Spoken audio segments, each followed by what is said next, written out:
Hey guys, it's Aislinn, and in today's video, we're going to be dyeing a wig from VP Fashion, and I'm also going to be showing you how I wear my wigs. I have two wigs in here from VP Fashion. I'm really excited about them. I've never tried either one of these styles from them before, so I'm excited to play with them and dye them and have a few new wigs to wear. This wig is very unique, and I was actually just about to order one of these before they reached out and asked if I would want to try one. This is a headband wig, so you basically just slide it on your head like a headband. It makes the process so simple and so easy if you're not used to wigs or you're not familiar with how to install the wigs. This is a very, very simple, easy option. This wig in particular is 16 inches long and it is just regular density. I'll be showing you how I wear a headband wig later on in the video. Here's a second wig they sent me. This one is lace front. I do have one other wig from VP Fashion and it is an all lace wig. So all inside of the cap is lace.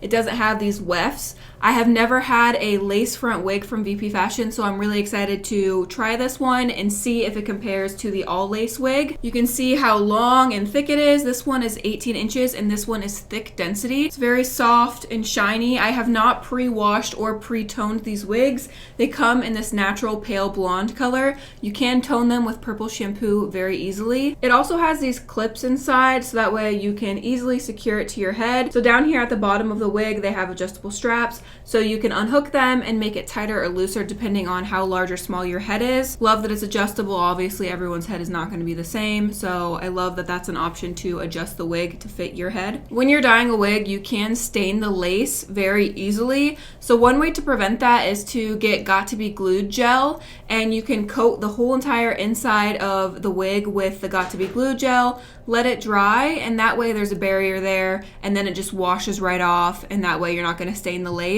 I have these really small eyebrow scissors that I like to use to cut the lace. It makes it really easy if you have like a small pair of scissors. I just try to cut the lace as close to the hairline as possible. It just makes it easier to blend in the future. So here's what it looks like without the lace. Obviously now this is going to lay nicely on my forehead and it's going to be easy to glue down. Of course, I have my beautiful model and helper here. I had a really hard time deciding what I wanted to do with this wig. Part of me wanted to do all of it prismatic, and then the other part of me wanted to just do an ombre rainbow. If you guys have been following me for quite a while, you guys know I first dyed my hair ombre rainbow. I had my natural hair about this length and it was pink to orange to yellow on my natural hair, and then I wore extensions, and then the extensions made the rest of it rainbow, so the extensions were green to blue to purple. I loved that hair and I was looking at pictures of it and I was like, oh my gosh, I would love to dye my hair that ombre rainbow again. But in order for me to do that, I would have to wear extensions like all the time in order to create that full ombre rainbow. So I decided to dye this wig ombre rainbow. It has the length so that way I can fit all the colors in here.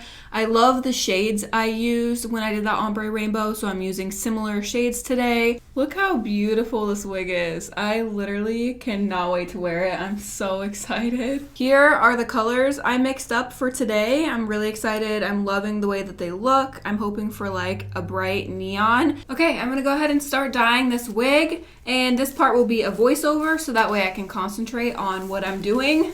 So I started off by sectioning this wig off into 4 parts, one on each side right behind the ear, and then 2 sections in the back. And I went ahead and clipped off every section, and I worked in one area at a time. So I started with this front right section right here, and I wanted to apply the pink all over the root in that area first. I wasn't sure how far down I would need to drag the pink because I am using 6 colors, so you kind of have to plan ahead of time how far down you need to bring that pink shade, because if you don't bring it down far enough, then you're going to have too much purple or too much of another color on that strand, and if you bring it down too far, you're not going to have enough room to apply all the other colors you have left. So I was aiming for the top of the ear. Once the color was completely done and processed, I wanted the pink to go down to the top of the ear. I did want there to be a little bit more pink going down than any other color, just because I wanted the shadow root to be brought down a little bit further. I just think it looks nicer that way. Applying the shadow root color first in this section makes the process a little bit easier, As I'm getting done applying the pink, I throw that section over the top of the head. If I were to go ahead and apply all 6 colors to every section first, I would be wiping my hands off a lot more frequently.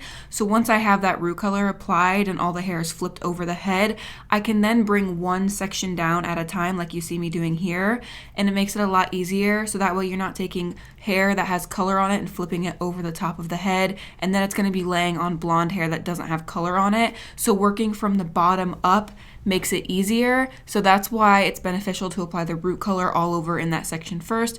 Then you can just bring down one section at a time and you're working from bottom to top. I do use a comb and comb out every section before I apply all the other shades. With the ombre technique, it is a lot more difficult to saturate the hair, so I like to use a comb just to separate the hair and make sure everything's saturated. And as you see me applying the color, you see I'm working the color back and forth, not necessarily up and down. I'm really using my hand as like a board and putting the hair on top of my hand, so that way I can really work the hair back and forth and spread it apart to make sure I'm thoroughly saturating the hair. Once I have all 6 shades applied, I go back in and I kind of blend the shades together. If you don't go in and blend the colors together at all, it's going to be very choppy and you're not going to get a nice gradient from one color to the next. There's going to be lines of demarcation where the yellow stopped from the green and you didn't blend those 2 colors and work them in. I want it to be a very gradual, seamless blend from pink all the way to purple with the colors kind of melting into one another. So if you're not going to work the colors in together, then you're not going to get that seamless blend that I was looking for. So here I'm just starting in the other section on the left side of the head. I try to do the front 2 sides of the head first. That way, if I run out of any color and I need to remix, the chances of you getting the exact same shade remixing the second time is near to impossible. You can get the colors close, but to get the remix shades like the exact color that you had before is probably not going to happen. So I like to try to do the front 2 sections and the top of the head first. That way, if I do need to remix color further along the coloring process, it's going to be in the underneath sections and the little hue of difference isn't going to be noticeable underneath of the hair.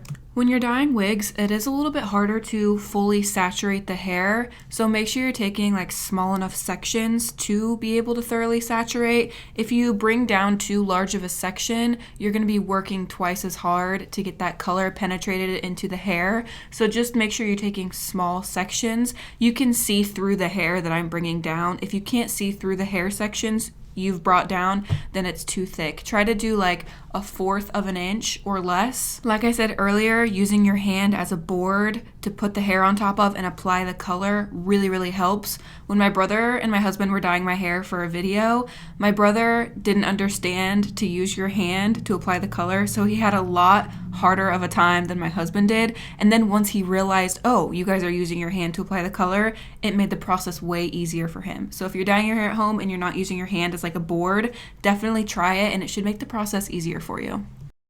All right, I have all the color applied to the wig. It looks so good. I cannot wait to rinse this out and style it and wear it and show you guys what it looks like, because these colors are perfect. They're literally exactly what I was going for. So I'm gonna go ahead and let this process for around an hour. I'm gonna rinse this using cold water so that way the colors don't bleed together. So I'm gonna go ahead and let this process, and I'll be back tomorrow to show you how I put the wig on and to show you the finished color results. I can't wait. I'm so excited. Oh my goodness. I just keep looking at it and I'm like, yes, like this is exactly what I was hoping for. I'll see you guys tomorrow. All right, guys, I am back. It is the next day. Let me show you how this wig turned out. Here's the wig. It's so beautiful. It's exactly what I had pictured in my mind. The colors are spot on how I wanted them.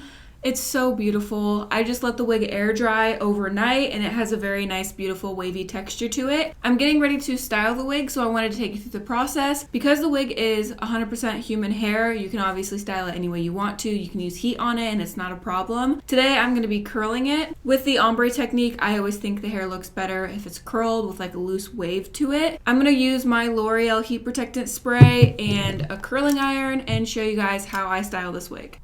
So I'm just taking one section at a time, and I'm spraying this whole area with heat protectant spray before I begin curling, just to protect the hair. You want these wigs to last as long as possible, so make sure you take good care of them. Use heat protectant spray, use styling tools, wash them and let them air dry instead of trying to use a lot of heat on them, like blow drying them. Letting them air dry overnight not only creates like a really nice pretty wave, but also it's less damaging to the hair. So I sprayed the heat protectant and I'm just taking section by section. How you curl the hair is going to depend on what type of curl you prefer. Some people like them to be a little bit more loose and wavy. Other people like a tighter coiled curl. So if you like a tighter curl, you're going to be taking smaller sections, and you're going to want a curling iron that is smaller. If you like the bigger, looser, wavy curls, then you're going to take larger sections like I'm doing, and you're going to take a bigger curling iron with a bigger barrel. So those two factors are going to depend on what your curl is going to look like. So smaller curls, smaller sections, bigger curls, bigger sections, bigger curling iron. If you want more of a beachy wave and not necessarily a curl, you would leave the ends out of the curling iron so that way they're straight, and take a larger curling iron and larger sections. Now that I have everything curled, I just let them cool down a little bit before I comb through them. I also like to go in and set the curls with this X Mondo force field. So I'll just go ahead and take this and spray it all over the wig, just so that way the curls have a little bit more hold to them and they won't fall flat throughout the day. So I'm going to show you how I install the wig. There are several different ways that you can put on a wig and wear it. If you don't want to put any effort into it, you can literally just throw on a beanie and you're good to go. Today I'm going to be wearing a wig cap. I'm not going to be gluing down the wig cap, but I do have a video on that in the past where I've shown how I glue down my wig caps. Normally, what I'm going to do for the day and how long I'm going to wear the wig depends on how I'm going to apply it. If I'm going to be wearing it for long periods of time, I'm going to be active, moving around, then I'll glue down my wig cap,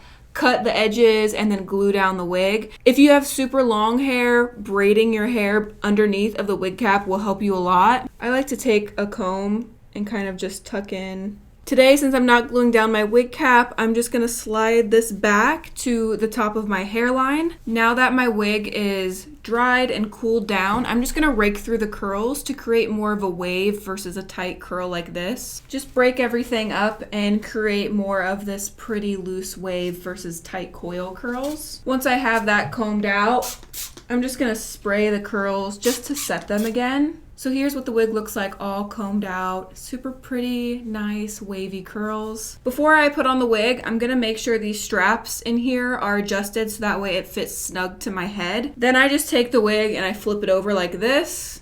I get the hairline adjusted first and then I'll pull everything down. So now we're just gonna make it look a little bit more realistic. I'm gonna put some concealer in the part line right here. Instead of it all just being pink, it breaks that up and now it looks more like my natural scalp. There's so many other things you can do to make it look more realistic. You can obviously cut some baby hairs. I'm really happy with the way this looks right now. Looking in the camera and looking on the monitor, it looks very nice and natural. It looks like my real hair. I am in love with this wig. I'm so happy to have this wig in my collection. This wig is going to be one of my most worn ones, I already know. So here's how the wig turned out. I'll turn around and give you a full 360 of everything. It's so pretty, these colors. And the ombre blend is seamless. It's not patchy. It looks so nice.